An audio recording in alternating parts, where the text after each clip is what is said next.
Y para hablar sobre este tema, conocer detalles de qué pasará en la Iglesia Católica en nuestro país, estamos con el padre Telián Corona. Él es rector de la Universidad Salesiana y con la experiencia que usted tiene, padre, lo hemos convocado. Gracias por estar con nosotros. Muy buenos días. Muy buenos días.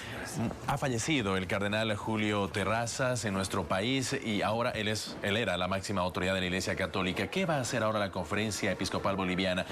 ¿Qué va a suceder al cardenal Terrazas? Yo haría una distinción entre autoridad y dignidad. Efectivamente, el cardenal Terrazas era la figura de mayor dignidad en toda la Iglesia Católica de Bolivia, pero no de autoridad, porque la autoridad la tiene cada uno de los obispos en su propia diócesis y un arzobispo en su propia arquidiócesis.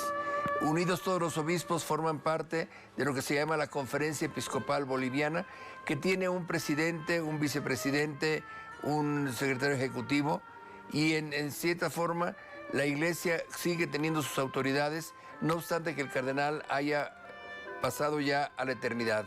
El cardenal era considerado como la figura más alta en dignidad de parte de la Iglesia para aquí, para nosotros, para Bolivia. En ese caso, la Conferencia Episcopal ya tiene los grados actualmente de quién comanda la Iglesia Católica. ¿Era el cardenal Terrazas una autoridad moral?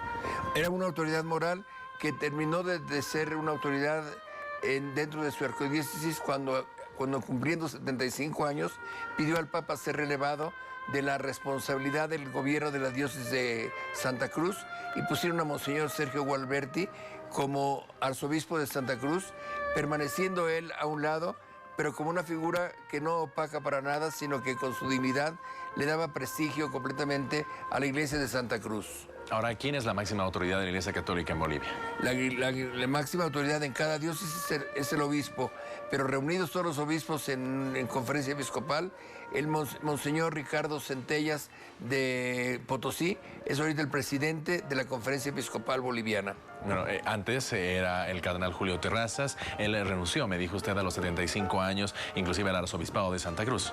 Cuando cumplió 75 años, que es la edad canónica que la Iglesia tiene para poder desempeñarse como obispo dentro de una diócesis. Es una edad que realmente les hace posible llevar el peso de una diócesis, y sabemos que hasta los 80 años los cardenales conservan la característica de ser electores de un posible cónclave en caso de fallecimiento o de la sede vacante de la Iglesia Católica. ¿De qué depende que se nombre justamente a esta persona como la máxima autoridad de la Iglesia Católica? ¿Por la edad, por el rango?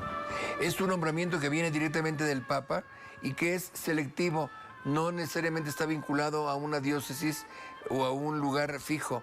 Por ejemplo, el primer cardenal que hubo aquí en Bolivia, el cardenal Maurer, era el arzobispo de Sucre en aquel tiempo, arzobispo primado de Sucre, y también era cardenal primado de Bolivia.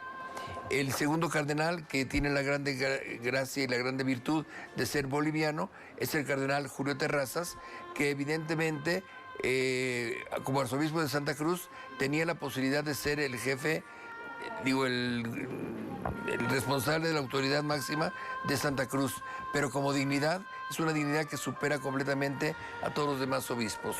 ¿Quiénes podrían suceder justamente al cardenal Julio Terrazas? ¿Hay obispos, arzobispos en nuestro país, por supuesto, que podrían sucederlo? ¿De qué depende esa situación? Del nombramiento que el Papa haga en una forma totalmente selectiva y libre. Mira, ordinariamente se recurre a uno de los arzobispos, ¿no? Actualmente aquí en Bolivia tenemos arzobispado en La Paz, en Cochabamba, en Santa Cruz y en Sucre. Son 4 arzobispos. Cualquiera de esos arzobispos, cualquiera de ellos pudiera ser elegido por el Papa para ser Depende cardenal. También de la Conferencia Episcopal que hagan negociaciones con el Papa Francisco, haga conocer esta situación, ¿o no? Evidentemente el Papa tiene toda la libertad de poder elegir y lo hace siempre también como una distinción muy grande hacia un pueblo, hacia una nación. Así que es de esperarse que el Papa también se fije en la sede vacante que queda ahorita del cardenal Julio Terrazas y pueda nombrarnos pronto en un siguiente consistorio que realiza cada 2 años más o menos, nos nombre algún cardenal. Para finalizar muy cortito, ¿es necesario un nuevo cardenal para nuestro país?